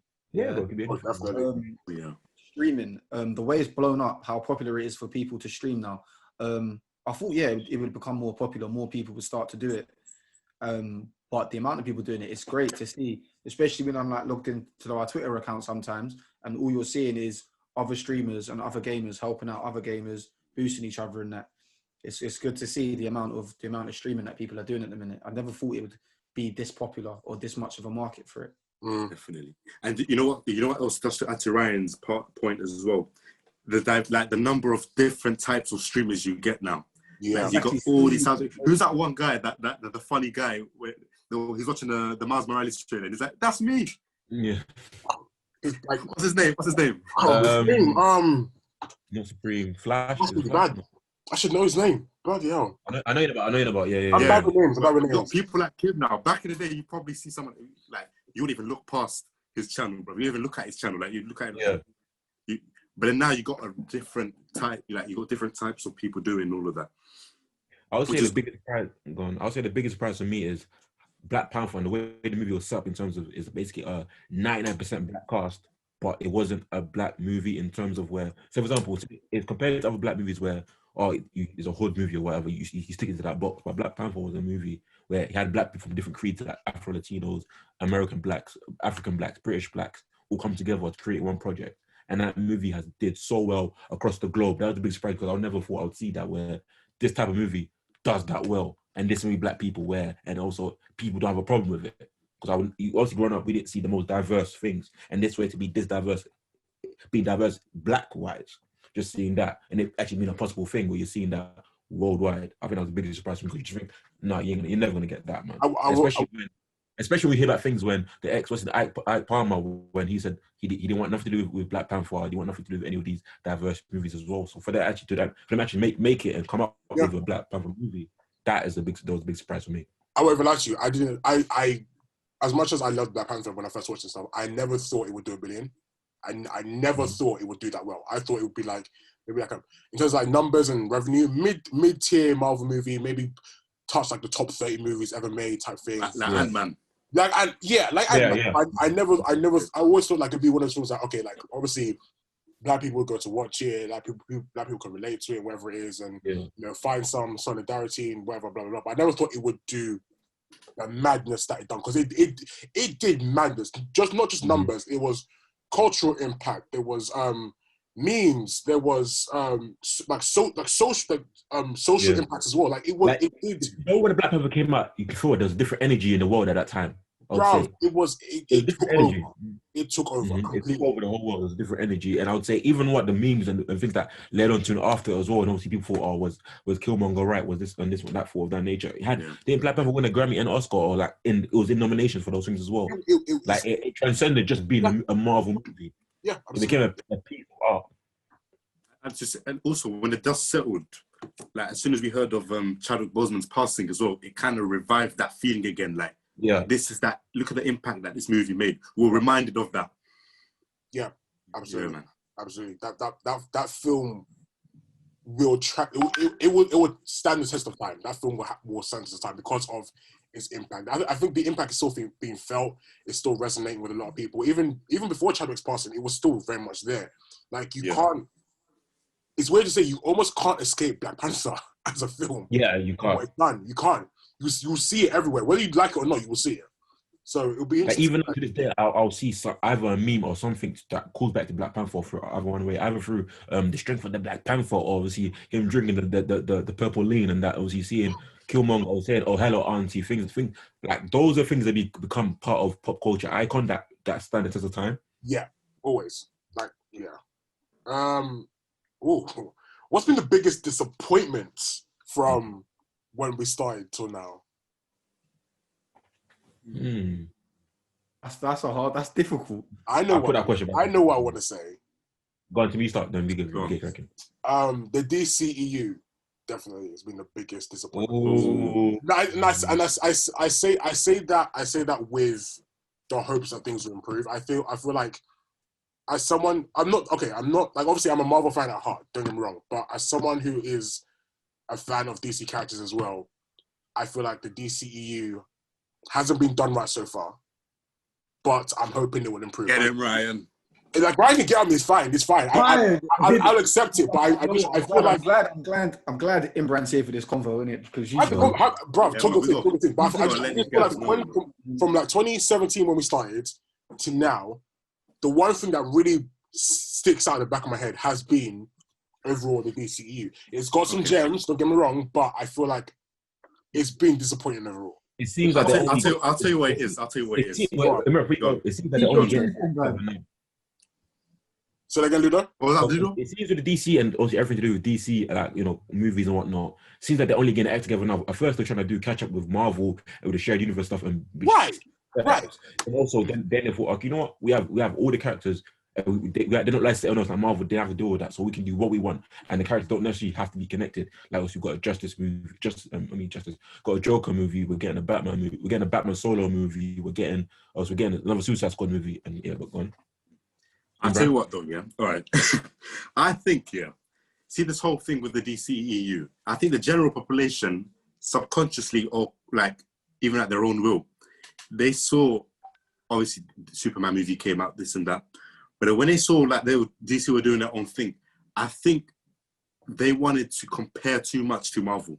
Yeah. And when DC released their content, they saw it as, oh, why is this not like what I normally see in Marvel? Yeah. So Right. For DC, it was damned if you do, damned if you don't. Because had they done it like Marvel, people would say, oh, they copy Marvel. Yeah. But because they wanted to go differently, people are like, oh, this does not look familiar to me. But was it? I think that's one of the major things that kind of gave DC that kind of like, it made people look down on DC because the general population just saw it as, oh, like, this is not like Marvel. That's the problem with a lot of people who, if we talk about, we was just talking about how many new people, how many new fans Marvel, Disney, the MCU brought in, yeah? Then a lot of these people then watch the DC property. Exactly what Imbran just said. It doesn't resonate with them how Marvel did, because a lot of them, for me, it's easier because I had an attachment to DC characters from before. So when I go into it, I go in it with a different mind. I don't expect DC to do a shared universe in exactly the same format. And you know what's crazy as well? This is not even something that's happened for the first time. This was happening before when Marvel were starting to blow up a little more around the 2011 period. People started saying, oh, like, this is nothing compared to the Dark Knight movies and stuff. Do you remember that period when people were like, well, you know, watch Marvel, that's for babies, this is that. I remember those conversations, like, who remembers, bro? Like, we remember them conversations. So it's not something that's happened like for the first time. This has been going on before. Like, when something new comes out, you're gonna have those comparisons like from this. I mean, that's it's not been clean sailing for DC though. I think like even I can admit that like some of their movies they've dropped the ball. Some of them they. What's your worst one? Because I never really asked you this. Oh, Suicide Squad. What was that? Suicide Squad. Oh yeah. Yeah, if you're talking EU, Suicide Squad. But I feel like... Don't you think like how things have gone, it's so a bit up in the air, obviously of no fault of his own, Zack Snyder, he was the creative director of everything. He had to like take a step apart, and obviously people coming in and changing his whole vision. Don't you think that's a whole messed up DC as well in what they want to do? Yeah. Like, they've had a clean one with everyone knows their job, bro, and everyone is working to the same goal. It seems like with DC, DC at Warner Brothers say, like, you want to do this, Zack Snyder, I want to do this. When the other directors don't want to do that, Warner Brothers were doing a lot of that studio meddling. They were moving like Ike Perlmutter again. Exactly. That was like Kevin Feige in his own way. Like, of course, he wasn't the president of the DC movies, but he still had that influence. And when Warner Brothers came in, started doing their little meddling, that kind of sent DC downhill. Yeah, but don't you think like DC get an unfair? They get an unfair rep compared to Marvel, because I feel like Marvel, they kind of generally have a free pass because their movies, they all tend to follow the same format. They all feel the same. They have the same. I agree. Yeah. So for me, that's what happens. That's what happens when you take the market and you're the first to do it. So you get that free pass. Yeah, it feels like a lot of the time Disney or Marvel are putting out these like regurgitated movies, where a lot of them feel the same and they all get praised. And some of them aren't good. We know Marvel don't have. They've got a few. Of course. Yeah. But they won't get called out for it a lot of the time. Some movies will because they were that bad. Yeah, like for Dark World. But Ragnarok. Come on, a lot of these Marvel movies are mid. A lot of them isn't spoken about enough. And then for DC to get blasted, no, it's mad. It's mad.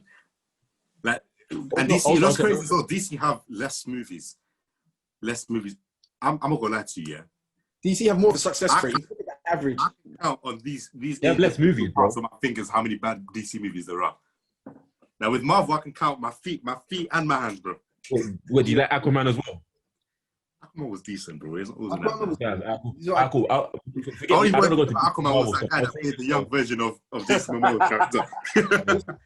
I don't get to Marvel DC. I would say this though, with it was DC as well. Another thing that affected it as well, I would say from the DC side, where a lot of the DC fans would act like movie snobs. Oh, you go watch the full unlimited version to understand the movie. Yeah. Like, you know what, Ludo? You made a good point, because that reminds me now of what I said again before. Like nowadays, you got a lot of that. Oh, but we need to know the full story now. So we got to have that full. We got to have the director's cut and so and so. Yeah, exactly. DC have kind of given people that. I'm not gonna lie. I'll give you that, Ludo. You know what I mean? No, he's right, because he's obviously talking about what the Batman vs Superman theatrical cut and then the director's cut, isn't it? Essentially, we got to remember though, that was what was to blame for that? The studio meddling. Studio meddling again, isn't it? You know what I mean? But look, the general fan, they don't care about studio meddling, bro. So how can you blame them? Yeah, it's unfair, bro. Like now we want justice. You know what I mean? Like we want justice now. Like something goes wrong in the studio, we got to say our word now. Imbran, don't be fooled in it. When the Snyder Cut drops, they're gonna watch it. Of course. I could already see Timmy putting it on repeat. Yeah, but the thing is, only DC fans have to go out of the way and ask for a Snyder cut. Obviously, Marvel ain't asking for a Kevin Feige cut, bro. Yeah, because Marvel fans are accepting the mid. We don't accept the mid because when it's mid, we call it out. But what we understand is that there's an overarching story to everything. Marvel are the 27-year-old woman that settles down now. Like she's like, oh, you know what? I think I'll sit here. That's Marvel right there, fam. That's the fan. And DC is the woman that thinks she's better than she actually is. Yeah. But yeah, no, when Thor Ragnarok first dropped, everyone said it was a wicked movie. Now everyone's doing revisionary in it, and now apparently Thor Ragnarok mid in it, because this is what I'm saying. When these Marvel, everyone accepts the mid, yeah, and then there's a few people that are like, they wake up from that cocoon, bro. They come out of the cocoon. They're like, hey, you know what? I mean, like, and this is I get called a hater because when Endgame first dropped, I'm not saying Endgame was a bad movie, but I said it was very boring. The middle was too long. Yeah, the middle was too long, and nothing happened. Yeah, I agree. It wasn't better than Infinity War. People were like, no way. That's fine. Endgame, say that. Because you was red-pilled, Ryan. You was red-pilled, man.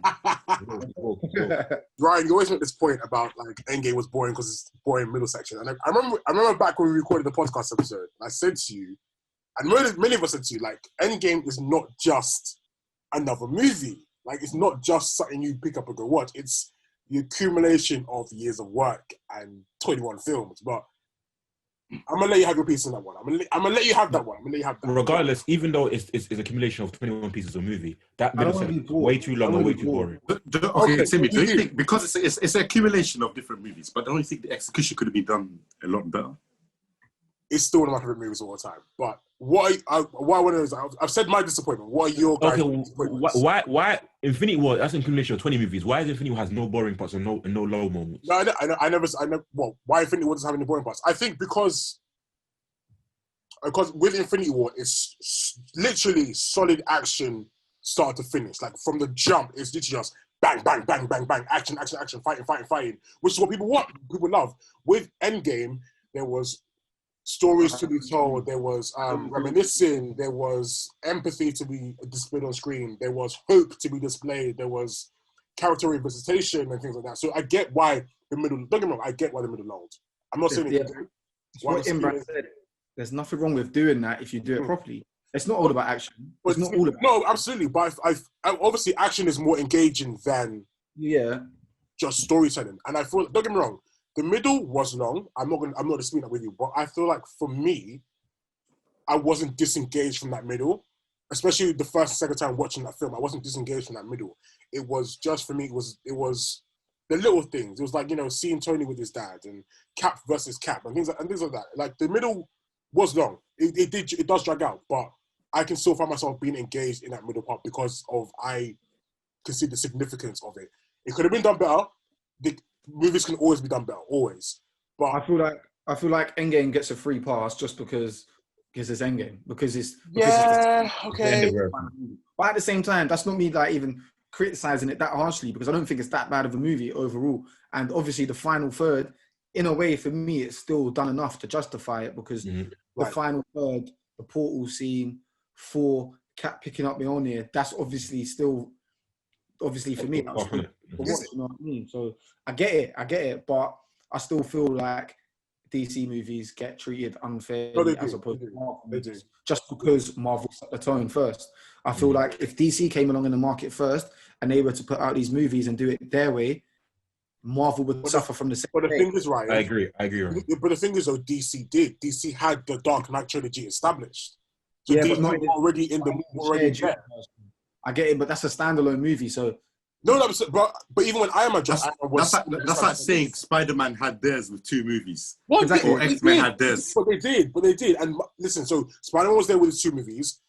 The Dark Knight trilogy came along, and then people were like, well, you know, it's the Dark Knight, like Spider-Man's not the Dark Knight, the Dark Knight's amazing, blah, blah. Then the Marvel movies happened, and then it became a case of, okay, well, the Dark Knight ain't the Marvel movies. So what DC needed to do was come in and establish themselves like, we've got these movies in place, like we can do this thing. Like Batman vs Superman had its problems. Shazam has its problems. Aquaman has its problems. Wonder Woman has its problems. Like, and they're not small problems. Yeah, but you can find. I think they're small problems. No, they're massive problems, man. Let me when I got watch extended movie to let me finish. One movie though. Let me finish. Go on. Let me finish. I'm saying they're only not small problems because there are a small number of films. With the Marvel films, as more films got added, right, the bigger issues will seem a lot smaller because there was this overarching story that was going on continuously. So it's like, okay, well, you know, in Thor: The Dark World, that film was an absolute fucking mess. But because we got to see the Ether, which is one of the Infinity Stones, blah blah blah, we can kind of allow it in a sense. Like, do you know what I mean? I just don't agree with doing that because I still feel like that's just Marvel getting a free pass. No, I'm not saying they don't get a free pass. Marvel got that free pass. They've been overusing comedy for 20 plus films, man. Come on, man. Like, it comes to a point where you got to be like, hey, hold on, are we going a little too overboard here? I mean, I feel like Ant-Man the movie, Ant-Man 1, yeah, I feel is very overrated. As like, especially because they play on like the comic relief quite a lot. Mm-hmm. Yeah. We go on about other movies, about Marvel using the comic relief in other movies, but like I feel like Ant-Man is a movie where they try to home in on it quite a lot. Yeah. And Thor Ragnarok as well. But isn't Ant-Man a comedy film? But it was yeah, exactly. But it was funnier than other movies. But the story as a whole, I mean, let's take the villain, Yellow Jacket. There was nothing memorable about him whatsoever. Absolutely. Worst villains to all I know is the only thing I like was the suit. Literally, it doesn't matter because we've got a couple of funny characters. The Yellow Jacket doesn't matter, even though he's one of the worst villains we've seen. Period. It's cool. He was such a throwaway, and that's really bad. It was such a throwaway character. Like they really just like hide him there and chucked him out afterwards with the bathwater. Really shit. But yeah, we haven't even addressed it. What are your disappointments, guys? I've said mine. We've only known mine. We've debated mine. What are your disappointments of like the last 3 to 4 years within the space, as we have to call it? Well, I'm gonna go in it, and I'm gonna go with Marvel. Yeah, I'm just gonna be petty. I'm gonna end the Zoom call. I'm gonna end the Zoom. I'm just gonna say. Delete. I'm just gonna put on mute. The fact actually, no. Wait, go on, Ryan. I remember, man. Go on, Ryan. For the prospect of a multiverse, it's boring, isn't it? I mean, the fact that they're only waking up to the prospect of a multiverse now, it feels a bit reactionary. Would Marvel be doing it if DC didn't do it first? I don't know. I'll play like devil's advocate, innit? Keep going. Okay, fine. I'll let you have that. Ludo, biggest disappointment. Star Wars. Yeah. The biggest disappointment. And Imbran, move your fist, bro. Get out of here, bro. Because you was at first you was backing that bullshit. Yeah, but okay. But wouldn't that logically that makes sense? The first movie comes out, I'm like, okay, it's looking good so far. Maybe I can, give it a chance. But the second movie came out, though. Force Awakens was decent, bro. No, no. Let's not lie now. Let's not lie. Force Awakens was decent. It had its problems, but it was a decent film. To who? Force Awakens was decent. On a scale of crap to what? Wait, what's that? Ryan, I can't hear you. Go. The Force Awakens was good enough. It's the fact that they didn't build on it. I agree. They did not build on it. Yeah. Build on it. Like, I even went on to say, I remember I got slammed for this as well. I said that the spin-off movies, Rogue One was better than the whole trilogy. Facts. 100% facts. Literally, Rogue One was one of the best Darth Vader scenes. But Mandalorian just shits on the whole thing, bro. Yeah, facts. And you know how now everyone is saying that the Mandalorian is literally how you should do Star Wars. Like everyone now is saying that, like, okay, you know what? Let's forget about this trilogy and stuff. Let's look towards the Mandalorian now because this is really good. Yeah. Yeah, I said that. I just feel like the movies, like for example, it seems like every single movie was the people, obviously the directors coming up with their own ideas and not following the plot from the original movie. Literally every single movie was completely different and didn't have anything to do with the original. Like, for example, like Rey. Let's talk about Rey, for example, at the start. He was meant to be someone. It showed that the Force doesn't only affect only two families. Then there comes up, she's related to poverty. Like, come on, man. Yeah, Star Wars was such a massive disappointment because I think a lot of people got the opinion that Star Wars as a franchise would have been better off if they didn't make the trilogy at all. Just one movie? No. If they just didn't make any of these 3 movies after, the new movies, the Disney ones. Yeah. Force Awakens. But George Lucas, he put it off for so many years, and obviously he had to sell the bag, and obviously Disney. They would be better off. They didn't make them at all. Like, but the thing is, I feel like they rushed it. They rushed the movies. They rushed them. They should have taken their time with it. The movies as a whole, when you look back on them, they're damaging as a whole to the Skywalker saga. Yeah, they shit on the Skywalker saga, man. And you know what's crazy? You know what's annoying as well? There's people that say, "Oh, but George Lucas, you lot keep saying how George Lucas, that they should have taken their time with the movies, but then George Lucas made last-minute decisions." That's true, but he still had that overarching story that he knew that I know the end point of this. You know what I'm saying? He might have had a few twists and turns in between, but he knew what he wanted. You know what I mean? This new trilogy, it did not do that. None of that. And also, with this new trilogy, literally from movie to movie, the main themes kept changing. There was no connectivity with them. To me, I'm not even a lie. It's not even like it's just not even really Star Wars. Like I don't like when I think about Star Wars. When I think about the 6 movies, and not they weren't that great. But when I think about the 6 movies, I can't even put this trilogy in the same boat as them. Same. Literally, see my head canon right now, yeah? My head canon, and disregard those last few. Yeah, exactly, man. Yeah, maybe they never existed. They don't exist to me, man. It's so it's an insult. It is. That's what I say Star Wars for me. So who hasn't done the biggest disappointment yet? Oh yeah, me. Imbran. Okay, I'd say for me is how. Okay, so you know how you have like these really good franchises from back in the day. Yeah. Like I feel like Predator, for example, that's a good example because I remember watching something recently, like the way studios now have shot on really good franchises, just for like money, like just for revenue. Like they bought up these really established movies, like with reboots and stuff, or sequel or continuations of the story. Mm-hmm. They have really taken the piss. These studios, man. Like, even Terminator movies as well. Oh, I was gonna go on Terminator. Literally, I had that. I had that in the chamber, bro. Yeah, man. Terminator as well. There's another example. Like I feel like these studios, they don't really care about the fan base anymore. Mm-hmm. They're trying to play catch up, but they're leaving the fan base behind. How does that make sense? You know what I mean? Yeah. They're trying to catch up to Marvel and all that, trying to make this money, but you're leaving your own fan base behind. You're not listening to them, and you're shitting the franchise on the way. So that's one of the major things that have really annoyed me. Yeah. I'll to compile on Imbran's point. I would say that's the one thing that's annoyed me. Literally, we're seeing like every single thing is getting a reboot or a rehash. Not everything deserves a reboot. Some things it works for its time, and you just keep it there. And for example, not everything deserves a reboot, man. That's what's annoyed me a lot. And if you are going to do a reboot, then do it right. Like Imbran saying, do it right. Take your time with it. Don't just like shit something out. On nothing movies for me. Do you know what was one of the for me personally, RoboCop. Yeah. When they rebooted that, I was excited because as a child growing up, that was one of my favorite movies. Yeah, I remember I'd come home and I'd watch it like more than once a week. I'd just watch the same movie just because I enjoyed it that much. Yeah.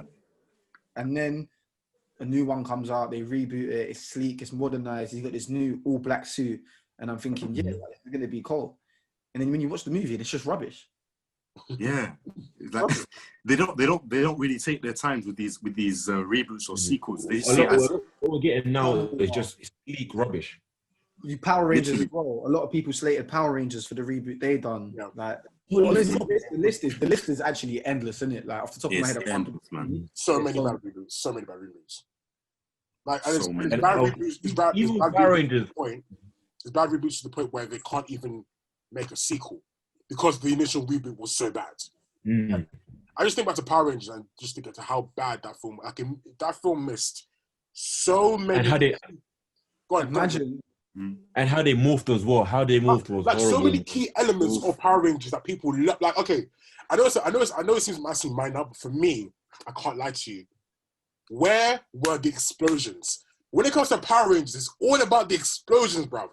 I want an explosion when they morph. I want an explosion when the Megazord arrives. I want an explosion when they fight. Like, it's like the morphing, Zordon, the suits, like so many elements of what make Power Rangers so fun to watch was missing from that film. It tried to be too serious, right? It's painful. It's just You know why it tries to be too So serious? Do you remember when that fan made film came out of Power Rangers? yes. Oh yeah. And it was viral. They tried to follow that. That's when they tried to be serious, and they failed. You know what though? I can say this though. The good thing now is that as an audience now, we can really like not give a shit when the studios decide to do a sequel. For example, you know how you had the Halloween Michael Myers franchise. Yeah. And you know how recently they released I think it was the last movie. They literally got rid of the second movie, the third one, anything that came after the first one. They just erased it. First one. Exactly, and they said, okay, you know what? We're just gonna have this as the sequel. And some people liked it, I guess, and that worked for them. They tried to do the same thing with Terminator. Obviously, they failed. They said, oh, you know what? Everything after Terminator 2, we're gonna make it, non-canon. We're gonna have the real third one. Obviously, that landed, failed. But now, obviously, you still have the chance to do like these things with these other movies. For example, even Predator as well, Alien versus Predator. Now you can do the actual sequel to number 2, because number 2 was pretty good as well. So you can do a sequel to that. Like you have that chance now. They even did a prequel like, with Prometheus and things like that. You guys watch Prometheus as well? Alien, yeah. That was really good. It gets to a point now where these studios, by the time they say that, do you know what? Forget about the 3rd, 4th, and 5th. This is the real story we're trying to tell. By that point, they've already alienated the fan base, because imagine being, let's just go back to say Power Rangers, let's just imagine being like a lifelong Power Ranger fan, and then you finally get to watch a proper live action movie, Power Rangers, where it's got a bit of a budget behind it, this, that, and then you watch it and it's rubbish. So you're like, I'm not watching it again. A waste of time and money as well. Exactly, yeah. So a lot of the time, these studios just alienate their fan base, because I wouldn't watch another Terminator property, but I'll still stand by Terminator 1 and 2 and by Judgment Day. Facts. Because I know when I watch it, what I watch isn't going to be good. So I'm able to sort of separate myself from the new stuff, but I can still enjoy the old stuff. Yeah. Well, so has everyone given disappointment then? Yeah, pretty much. Yeah, everyone has. For the next question.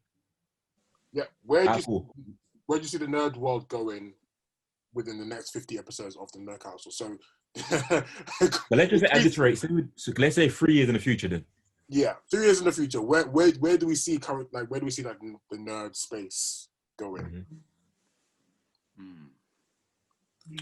I'm not gonna lie to you. Yeah, I'm 50-50. Because I think somehow, low key, that comic book movies might die out again. Well, you think it's become comic movie fatigue? I have that feeling, just an inkling of a feeling that maybe something new might come out. And it will kind of push the comic book movies down, which in turn would kind of like, I'd say the nerd scene would still remain, but the comic book movies would probably, because Endgame is done now. We've seen that done now.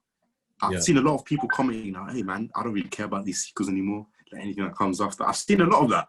So I won't be surprised if that happens. And obviously cinemas as well now, they're finishing. But So do you think it'll go back to like grassroots where we're getting like more comic book TV shows and comic books in physicals? More TV shows. We're going to go back to the ages of Smallville and stuff, you know? Probably. Just promote the TV shows. I think what's going to happen is with the comic movies specifically, they're going to go into stories that are very much heavy on the comic book side of things, and it will alienate a lot of the people who are in it just for the casual viewing. Yeah. So I don't think we're going to get another $1 billion or like $2 billion Marvel film. It depends on the stories they do. But I think after the next segment, like phase 4, 5, and 6, they'll be on a decline. I think we'll get like 1 or 2 Marvel movies here and there. Same with DC, 1 or 2 movies here and there. But like, there's definitely going to be a decline in like what is done in terms of Marvel comic book movies, because even the comic book industry will go on a decline. I feel like they've been doing this for years and years and years. So there's going to be a plateau. There's definitely going to be a plateau. What else? I think gaming is going to be interesting over the next 3 years. Gaming is going to be very interesting because I think that's the biggest thing to look at, because obviously we're stepping into the next gen era now. So yeah, like gaming is obviously going to change again massively over the next 3 years. Definitely. And I've noticed as well. Go on, Lulu. Games. We've obviously we're going to have the PS5 and the Xbox Series X, whatever. You think we're going to get a new GTA game? Because we ain't had a GTA game for over maybe 10 years. GTA Online is giving them too much revenue. I don't think they're gonna lose that. They're gonna expand on GTA Online to the point where it becomes a bit like Fortnite. So it becomes a game with a service. A game in itself. Yeah. So GTA Online is gonna be its unestablished thing. They're gonna expand on that because they're making bank. They're making. How long has GTA 5 been running now? Like what? Since 2014, right? bro. I agree that the concept that GTA Online is so big for them, but it would be a shame because at the end of the day, Rockstar creating these Grand Theft Auto games, like the story ultimately is what I want to know, innit? Do you know what I mean? So if they shift to an online focus, which is obviously hard for them not to do with the money they make, would be a shame because you still want to take in these GTA stories. Yeah, exactly. That's why GTA became so popular in the start. The missions and the stories. Don't forget where you started, innit? Do you know what I mean? Yeah. What Imbran you saying? Oh shit! I forgot what the point I was gonna make. What was you saying again? The bit you were mentioning. In gaming and gaming with the gaming thing. Yeah. So I was thinking, obviously now technology has improved now to the point where games are becoming more realistic, and we're gonna get a lot more of the realistic games that are coming out now. Obviously, we've seen like how these gaming engines work. So I think there's gonna be a lot more investments in that sort of region where games are just looking like lifelike now. Because I'm sure everyone that plays games now, they're going to be like, oh, the first thing they're going to talk about is the graphics and so and so. Yeah. So we're going to get a lot of that on demand. 100%. I mean, even for me, what I've said that I'm excited about is being able to play a console and to be able to play it at 4K and to be able to play it at 60 frames per second and so on. Yeah. You know, I mean, that's a big thing, and obviously it will be for so many other people as well. Is that like, oh, can this console do this? Well, can specs that this console can run a game up to, and so on. Yeah, definitely, that's going to be a big thing for people going forward. Obviously, going to be freeze in the future. I'm pretty sure everyone here has seen Ready Player One. You think we'll get closer to seeing virtual reality games like that? Not for a long time. I still don't think they've quite got it yet. I still don't think we're quite ready for VR. I still think there's a bit of a way to go before VR at the moment, it feels like a gimmick at this point. Exactly. Like a lot of the games that come out in VR aren't. It's just it's not there yet. The popularity isn't there for it yet. I think maybe in 5-6 years' time, maybe. You think popularity and the technology isn't there? Yeah, because I feel like even with like VR headsets and stuff, VR headsets specifically for gaming aren't yet. Because if they were to create a VR headset for gaming, like use VR headsets for other things, the money they would have to spend and the cost of them wouldn't be consumer friendly. So I don't think it's all the way there yet. But they're making strides. It's entertaining enough that some people will actually buy like an Oculus or like a PlayStation headset. Like PlayStation VR is pretty popular, but I don't think we'll get to the point where we're going to get like Ready Player One stuff. It's going to take a while.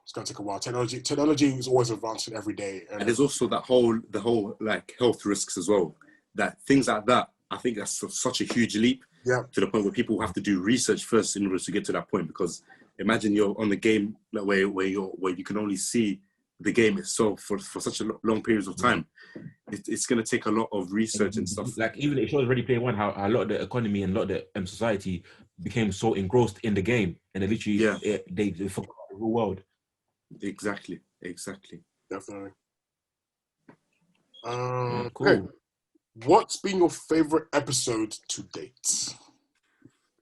I would say that was it the Endgame one and also Force Bubble. Force Bubble. Imbran did all that for Star Wars to fail him. Oh no! Hold on. If only I mean, your memory is kind of like, you know. Don't you remember that I was slammed in the movie? No, you weren't. You was defending it to make it make sense. One scene, but I was slammed in the whole movie. Come on, bro. Sure. Come on, man. I don't recall, bro. Don't put me out like that, bro. I put you like that, bro. You was back in that movie, bro. Nah, I was not back in that movie, man. We got to rewatch that episode again, man. But you You're defended not- that scene for sure. You were defending it. You were defending it to the point where you actually brought up a force bubble, bro. Astaghfirullah, bro. You created your own power within the Star Wars universe. Yeah, because there's the one scene I was reasoning with it, but the whole movie I was like, nah, fuck this movie. Especially that Snoke thing. Force. Like, you see what they came out with recently? How they said that Snoke is like a puppet of Palpatine, and that the whole time he had. Abysmal stuff. Ryan, favorite episode today? I'd say, Force Bubble. Obviously, that's number one. Secondly, I'd say was the what's that one where we're slandering the Supergirl? Oh my days! Oh god, that was one of the funniest episodes I remember. He was calling MAGA, and it was calling Make America Great Again, isn't it? Yeah, oh my god, yeah. Oh, to about boots, isn't it? Yeah. Let me pull up the episode list. There's been a few actually. I can't even lie. I'll be you, Ryan. Sorry, what was that? For episodes to date. Oh yeah, no, for me it's 100%. It's Force Bubble, 100%. The Endgame one was good. Do you know what? I like the ones where we brought some of the guests on. Yeah, I guess that was Endgame as well. Endgame. Apart from that one guest episode that we don't like to talk about. Yeah. Which one is this? I'll tell you after. Now, okay, who's been the funniest guest that you guys have had on? Funniest guest? Funniest guest. Like you can tell, like, this guy's opinion, like, hey, come on, man. Like you know, okay, I wouldn't say funny. Actually, I think Joey's funny in a way. Joey's funny. I would say Joey. Because he always has to go against the grain. Like, come on, bro. Nigga hates everything, bro. Like, nigga was born hating. I was just like, bro, is there anything you actually like? You know, even It's got to be Joey. Shout out Joey. It's definitely Joey. I like to criticize stuff, but even sometimes I'll be like, whoa, Joey, what's going on, man? Yeah, man. Joey's just funny, bro. Joey's an extremist, bro. He's an extremist, bro. Like guy's a proper contrarian, bro. Like, he's I hate this shit, bro. He gets the grade. But you remember the Endgame episode? Imbran said the woman should have stayed in their place. Do you remember? I don't remember saying that, bro. Like, that sounds very misogynistic, man. Not my character. Yeah. Imbran said women should be seen and not heard. Bro. Publicly, bro. That sounds very out of character for me, bro. That's me, bro. You're a top misogynist, bro. You're a top misogynist, bro. Man said, the gods. Not heard. What else? I'm trying to think what other episodes are good. Like I enjoyed. Black Panther was good. Black Panther episode was good. Yeah, that was really good. Yeah, that was really, really good. Because a lot of our episodes are slating shit. Like we slated Shazam, we slated Captain Marvel. That wasn't even that bad, to be honest. But oh man, Shazam wasn't bad. I agree with you, Ryan. I said it wasn't that bad. I agree with you. So, do you know what? Yeah, some of the CG got to me in it of the Seven Sins, or whatever. Yeah, some CG was a bit iffy, but the movie itself wasn't that bad. Yeah, I don't think we did a full episode slating Shazam. No, we didn't. It wasn't a slate, but you know, like we're critical. We're critical. Okay, what would we want to cover in the future? Oh God. See, I put this question in. I don't even know what I want to say.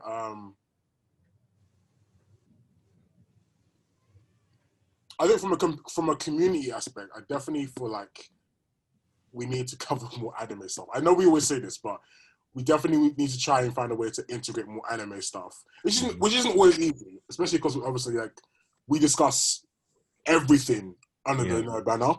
So sometimes we do miss stuff sometimes, but I would definitely like to cover more anime stuff, discuss more anime stuff. More anime, and for me, more gaming, because there's so many games coming out. So like, say for example, Cyberpunk.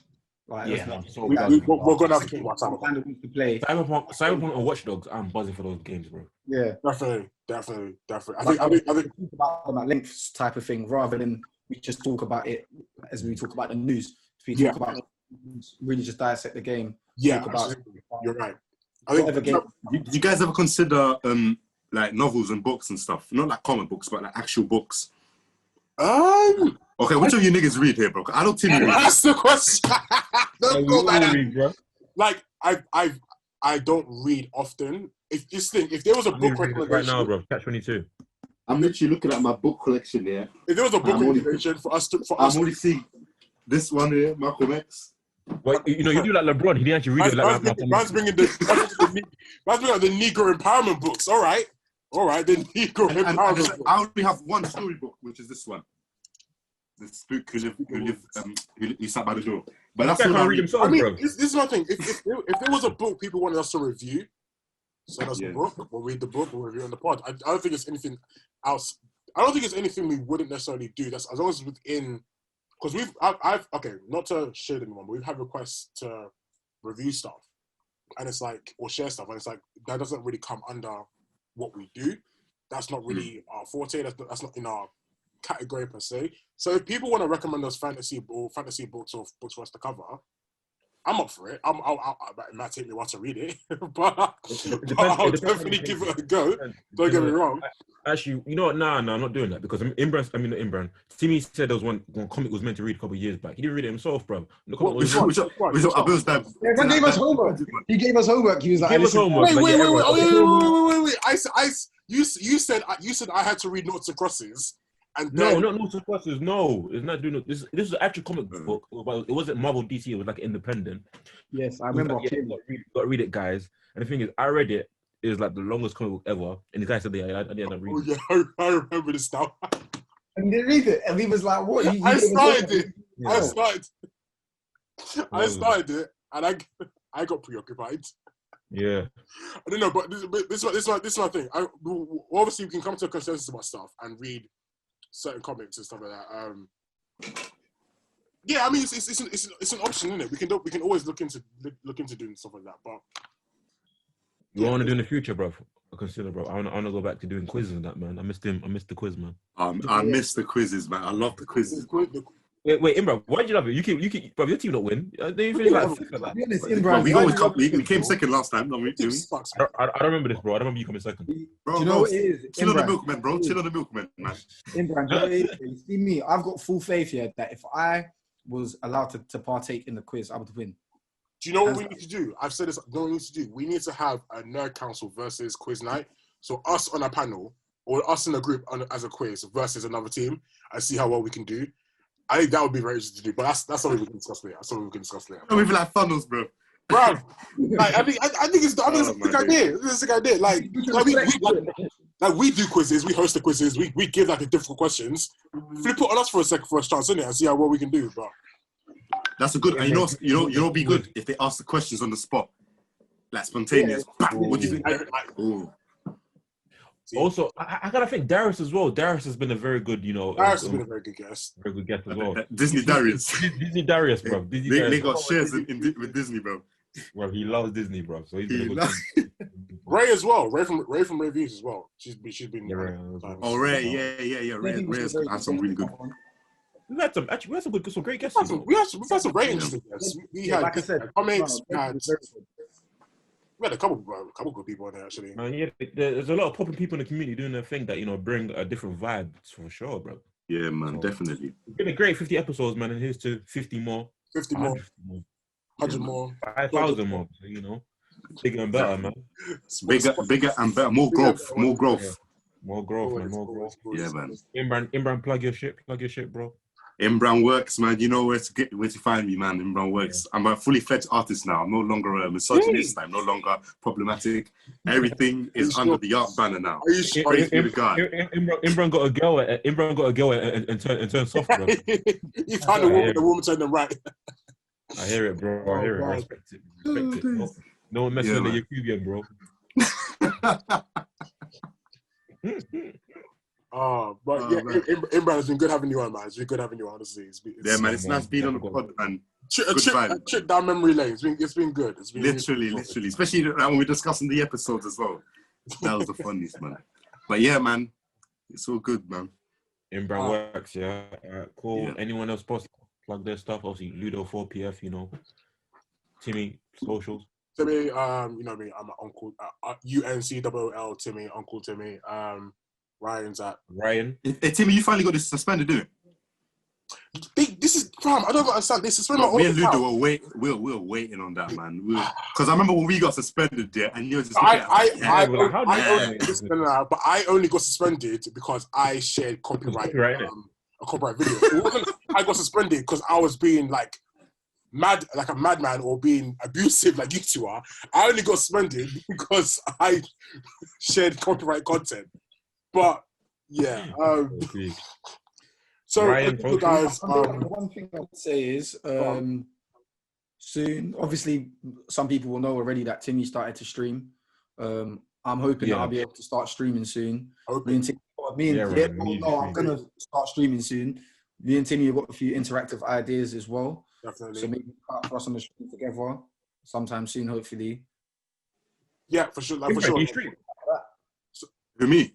Yeah, you got a nice little setup behind you. I see a camera, I see a mic, I see a TV. You know what? Yeah, I'm thinking of putting like a lot of the behind the scenes of what I work on as a video in, just to show people. So that could come off well. So Let's see. We'll talk more. Well, but yeah, so the aim. I don't know if much time we got left, but the aim with the Nerd Council Twitch channel is for us to form a Twitch team. So we would have people who are streaming on the channel every day. So if you are interested in joining the Twitch team for the Nerd Council, let us know. We could talk. It would be great if you're already an established streamer. Because I really want to get back to my own stream account as well, because I'm trying to do that. But yeah, follow us on Twitter, Facebook, Instagram, Twitch, YouTube, LinkedIn, Bebo, Habit Hotel, MySpace. Just type the Nerd Council. You'll find us all over the internet. Please, guys, use the hashtag as well. Use the hashtags when discussing the episode. Like, send us in questions as well. Do you know what? We're going to bring back polls as well. I know we haven't done polls for a while. We're bringing back polls next episode. So look for those. I say this episode, but we got stuff cooking. And we want to tell you guys what we've got cooking, but we have to wait.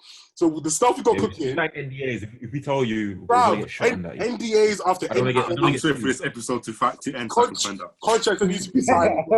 As soon as we can tell you the stuff we've got going on and the people we've been talking to, stuff like that, we'll let you guys know. But look out for future announcements from us. I think that's more or less it for this episode. We've run out, man. We've run out, people. Thank you very much for tuning in. Much love. Are you a content creator looking for some new kit? Well, Elgato has a quality range of products just for you. That's right, Elgato isn't just for gaming content. From the chroma key green screen, the key light which provides studio quality lighting, and of course the new Wave 1 microphone providing outstanding quality audio, Elgato is there to meet all your content creation needs. Visit elgato.com and check out the full range of products for more information. And a big shout out to Elgato for supporting us.